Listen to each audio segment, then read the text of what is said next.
మా తమ్ముడు ఎందుకు ఆవేశపడుతుందంటే జల్దీ చాలా తొందరలో తప్పకుండా శేర్లింగంపల్లిలో ఉప ఎన్నిక వస్తుంది. బరాబర్ లెక్కబెట్టి మోసం చేసిన వాళ్ళను లెక్కబెట్టి మడత పెట్టి తప్పకుండా మళ్ళీ ప్రజల్లో వాళ్ళకు బుద్ధి చెప్పవలసిన బాధ్యత మన మీదనే ఉన్నది. ఏం అన్యాయం చేసింది పార్టీ? ఏం అన్యాయం జరిగింది నీకు? ఎందుకు పోయినావు ఎందుకు పార్టీ మారి అంటే సమాధానం లేదు. ఇంకా గమ్మత్తు నాకు ఆశ్చర్యం అనిపించింది. మొన్న కూర్చోరా అయ్యా, లేటుగా వచ్చుడు ఎందుకు డిస్టర్బ్ చేసిన కూర్చో. అయితే నాకు గమ్మత్ ఎక్కడ అనిపించిందంటే ఆ మంత్రి ఉన్నాడు ఒక ఆయన శ్రీధర్ బాబు అని, చాలా తెలివిగా మాట్లాడుతుండే ఆయన, అతి తెలివి. ఏమంటుండే తెలుసా? ఇద్దరు బీఆర్ఎస్ ఎమ్మెల్యేలు కొట్లాడుకున్నారు, మమ్మల్ని అంటుర్రు మధ్యలో అని శ్రీధర్ బాబు మాట్లాడుతుండు. నేను ఒక్కడే అడుగుతున్నా శ్రీధర్ బాబును, అతి తెలివి ప్రదర్శిస్తున్న మంత్రి గారు, ఇలా శేర్లింగంపల్లి ఎమ్మెల్యే మావోడు గాడు మీ ఓడే అంటున్నావు నువ్వు. సరే నువ్వు చెప్పింది ఒక్క నిమిషం నిజమే అనుకుందాం, మరి ఆయనకు కండువా కప్పిన సన్నాసేవాడు? శేర్లింగంపల్లి ఎమ్మెల్యేకు కండువా కప్పిన సన్నాసి వెధవ ఎవడు?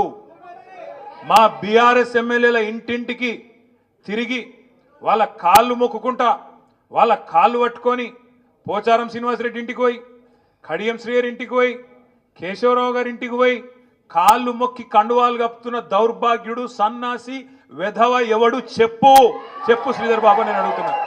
చెప్పుకున్న తందుకన్నా కొద్దిగా సిగ్గుమానం ఉండాలనా లేదా? ఇప్పుడు ఏమైపోయింది మీ శేర్లింగంపల్లి ఎమ్మెల్యే పరిస్థితి?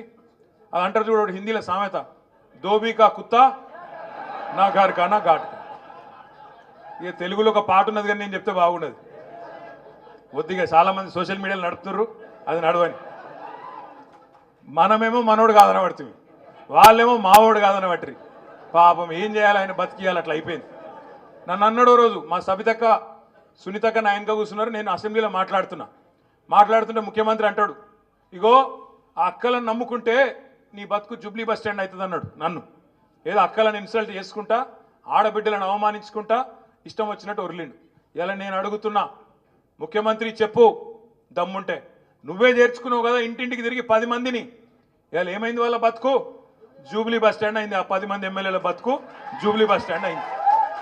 నువ్వు కాదనబడితే మేం కాదనబడబట్టి రేపు ప్రజలు కూడా చీకొడతారు, బుద్ధి పక్కా చెప్తారు. ఎందుకు భయం? ఇంటింటికి తిరిగి నువ్వే చేర్చుకుంటువి, ఇలా నువ్వు కాదనబడుతుంది. ఎందుకు భయం ఎందుకు అంటే మొన్న హైకోర్టు తీర్పుతోని గుండెల దడ మొదలైంది. ఎక్కడ ఉప ఎన్నికలు వస్తాయో, ఎక్కడ వీళ్ళందరి విషయంలో మళ్ళీ ఎన్నికలు రాక తప్పదు, వచ్చినప్పుడు ఖచ్చితంగా ప్రజలు బుద్ధి చెప్తారు. కాబట్టి వీళ్ళని ఎట్లన్నా కాపాడుకోవాలి అనే ఉద్దేశంతో పదవుల కోసం ఇవాళ నీతి బాహ్యమైన రాజకీయం ముఖ్యమంత్రి ఆయన మంత్రులు చేస్తూ ఉన్నారు. చెప్పు దమ్ముంటే, అవును ఈయన చేర్చుకున్నాం పార్టీలా, ఖచ్చితంగా నేను డిస్క్వాలిఫై చేస్తాం, శేర్లింగంపల్లిలో రేపు ఎలక్షన్ వస్తుంది, కొట్లాడతాం, నేను మంచి పనులు చేస్తున్నా కాబట్టి గెలిపిస్తా అని చెప్పు దమ్ముంటే. అట్లా రా ధైర్యంగా ప్రజల్లోకి. అంతేగాని ఎలక్షన్లలో వస్తాయి కాబట్టి మళ్ళీ ప్రజలు మూతి మీద తంతారు కాబట్టి, హైదరాబాద్లో చేసిందేమీ లేదు కాబట్టి, చేస్తున్నవన్నీ గబ్బు రియల్ ఎస్టేట్ పనులు దందాలు కాబట్టి ఏదో ఒకటి చేసి ఎన్నికలు రాకుండా కాపాడుకునేందుకు నువ్వు చేస్తున్న దిక్కుమాలిన రాజకీయం ఇలా గల్లీలో చూస్తున్నారు, ఢిల్లీలో నీ పార్టీ వాళ్ళు కూడా చూస్తున్నారు. నేను ముఖ్యమంత్రి గారిని ఒకటే అంటా ఉన్నా, ఎక్కువ కాలం ఇట్లా డ్రామాలతోని, అటెన్షన్ డైవర్షన్ గేమ్లతోని ఎక్కువ కాలం రాజకీయం నడవదు, ఎక్కువ కాలం ఇదే రకమైన దిక్కుమాలిన కార్యక్రమాలు నడవవు. మీరు గమనించండి, 9 నెలల్లో ఏం జరుగుతున్నది రాష్ట్రంలో జాగ్రత్తగా ఆలోచించండి. ఎన్ని మాటలు చెప్పిండ్రు ముసలోళ్ళకి, పెద్ద మనుషులకి. కేసీఆర్ 2000 ఇస్తున్నాడు, మేము 4000 ఇస్తాం. కేసీఆర్ అవ్వకిస్తున్నాడు లేదా తాతకి ఇస్తున్నాడు, నేను ఇద్దరికీ ఇస్తా. కేసీఆర్ అవ్వ తాతకి ఇస్తలేడు, నేను ఇద్దరికి ఇస్తా అన్నావు. ప్రభుత్వ ఉద్యోగులుంటే వాళ్ళ తల్లిదండ్రికి కూడా నేను పెన్షన్ ఇస్తా అని చెప్పినావు. ఇలా ఒక్క పెద్ద మనిషికి రాష్ట్రంలో, ఒక్క అవ్వకు, ఒక్క తాతకు 4000 రూపాయలు వచ్చిందా? 4000 కాదు, ఆ 2000 దిక్కులేవు. జనవరి నెలది ఎగ్గొట్టిండు, ఆగస్టు నెలది కూడా ఎగ్గొట్టిండు. ఆ రకంగా పెద్ద మనుషులను మోసం చేసిండు. రాష్ట్రంలోని రైతులకు చెప్పిండు ఈ మొనగాడు. ఏం చెప్పిండు? మీరు నాకు ఓటేయండి, నేను గద్దెనెక్కిన మరుక్షణమే సోనియా గాంధీ గారి బర్త్డే డిసెంబర్ 9 నాడు వెంటనే సంతకం పెడతా, 2 లక్షల రుణమాఫీ చేస్తా అని చెప్పిండు. మరి ఇవాళ రాష్ట్ర వ్యాప్తంగా రైతులు ఉడికిపోతా ఉన్నారు, రగిలిపోతా ఉన్నారు. 49,000 కోట్ల రుణమాఫీ ఇవాళ 11-12 కుదించి అందరికి అయిపోయిందని చెప్పి ముఖ్యమంత్రి గారు తప్పించుకునే ప్రయత్నం చేస్తూ ఉన్నాడు. రైతులు ఏం చేస్తున్నారు? వాళ్ళ పొలాల్లో నిలబడి సెల్ఫీలు దిగి ఇగో ముఖ్యమంత్రి నాకు కాలేదు రుణమాఫీ అని చెప్పి ఇవాళ గ్రామాన రైతులు సెల్ఫీ ఫోటోలు పెట్టి చేతనైతే షరతులు లేకుండా రుణమాఫీ చేయమని చెప్పి రైతులు నిలదీస్తూ ఉన్నారు. కేసీఆర్ గారు బిచ్చమేసినట్టు 10,000 ఇస్తున్నాడు రైతు బంధు, నేను 15,000 ఇస్తా అన్నాడు. ఇప్పుడు ఆ 10,000కే దిక్కులేదు, ఆ 10,000కే దిక్కులేదు. రైతు బంధు కాదు రైతు భరోసా అన్నాడు. రైతు భరోసా కాదు, ముఖ్యమంత్రి కుర్చీకే భరోసా లేదు. ఎప్పుడు వీక్తాడో ఎవడు వీక్తాడో, నల్గొండ బాంబా ఖమ్మం బాంబా ఆ భయంలోనే బతుకుతున్నాడు 9 నెలల నుంచి తప్ప రైతు భరోసా లేదు. ముఖ్యమంత్రి కుర్చీకే భరోసా లేని పరిస్థితి. ఆడపిల్లల పెళ్లిలకు డైలాగ్ కొట్టిండు. కేసీఆర్ ₹1,00,000 ఇస్తున్నాడు, నేను తులం బంగారం ఇస్తా అన్నాడు. మరి నేను అడుగుతా ఉన్న ముఖ్యమంత్రి గారు, బతుకమ్మ పండుగ వస్తున్నది, ఇంకొక 10 రోజుల్లో బతుకమ్మ పండుగ వస్తున్నది.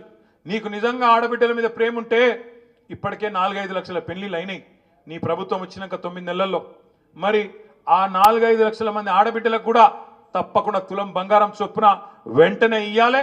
దాంతోపాటు ఈ పథకం కూడా వెంటనే ప్రారంభించాలని చెప్పి కూడా నేను డిమాండ్ చేస్తూ ఉన్నా. ఇట్లా ఒక్కటి కాదు, తమ్ముళ్ళకి చెప్పిండు, చెల్లెళ్ళకి చెప్పిండు, చదువుకున్న పిల్లలకి. కేసీఆర్ ఉద్యోగాలు ఇయ్యలే అన్నాడు. 1,60,000 ఉద్యోగాలు ఇచ్చి 95% మందికి స్థానికంగా ఉండే పిల్లలకు రిజర్వేషన్ తీసుకొస్తే ప్రభుత్వ ఉద్యోగాల్లో మీకు ఇయ్యలేదు అని చెప్పి నమ్మించి ఒక అబద్ధాన్ని 100 సార్లు చెప్పి అదే నిజమన్నట్టు నమ్మించి ఆఖరికి 2 లక్షల ఉద్యోగాలు ఇస్తాం మొదటి సంవత్సరంలో అని చెప్పిండు. 2 లక్షల ఉద్యోగాలు, ఒకటి కాదు రెండు కాదు, మొదటి సంవత్సరంలో 2 లక్షల ప్రభుత్వ ఉద్యోగాలు ఇస్తా అన్నాడు. రాహుల్ గాంధీని తెచ్చిండు అశోక్ నగర్. అక్కడ అశోక్ నగర్లో ఛాయ్ తాక్కుంటా రాహుల్ గాంధీ టీ షర్ట్ వేసుకొని జీన్స్ ప్యాంట్ వేసుకొని పిల్లల్లో కలిసిపోయినట్టు యాక్టింగ్ చేసి నేను ఇస్తాను మీకు ఎందుకు 2 లక్షల ఉద్యోగాలు అన్నాడు. 2 ఉద్యోగాలు కూడా ఇవ్వలే ఈ రోజుకు. మనం ఇచ్చిన ఉద్యోగాలకు ఈయన పోయి కాగితాలు ఇచ్చుకుంటా అవి నేను ఇచ్చినా అని చెప్తున్నాడు. చెప్పేదందుకన్నా కొద్దిగా సిగ్గుండాలనా? ఇప్పుడు ఒక ఉద్యోగం ఇవ్వాలంటే ఏం చేయాలి? మొదలు నోటిఫికేషన్ ఇవ్వాలి, తర్వాత పరీక్ష పెట్టాలి, ఆ తర్వాత అవసరమైతే ఇంటర్వ్యూ పెట్టాలి, ఆ తర్వాత లెటర్ ఇవ్వాలి. ముఖ్యమంత్రి కథ ఎట్లుందంటే ఆయన ఉద్యోగాలు ఇచ్చేసినట, 30,000 ఇచ్చేసినా 65,000 ఇచ్చేసినా నోటి మాటగా చెప్పేస్తున్నాడు. పెళ్లి కాలే, సంసారం చేయలే, కానీ పిల్లలు పుట్టినాడు. ఇది ఎక్కడ లెక్క? నోటిఫికేషన్ ఇవ్వలే, పరీక్ష పెట్టలే, మరి ఉద్యోగం ఎడికెళ్ళి ఇచ్చినావు అంటే చెప్పాడు, చెప్పవా అంటే చెప్పాడు, అట్లెట్లా అంటే గట్లే దబాయించుడు, ఇష్టం వచ్చినట్టు మాట్లాడుడు, ఒరులుడు, రోజు తెల్లారేస కేసీఆర్ను బూతులు తిట్టుడు తప్ప ఈ 9-10 నెలల్లో చేసిన పని మాత్రం ఒక్కటి కూడా లేదు.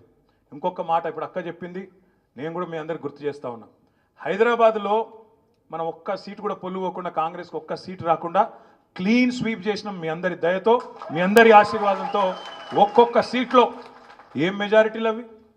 కుత్బుల్లాపూర్లో 85,000, కుకట్పల్లిలో 72,000, అక్క దగ్గర 50,000, మీ శేర్లింగంపల్లిలో కూడా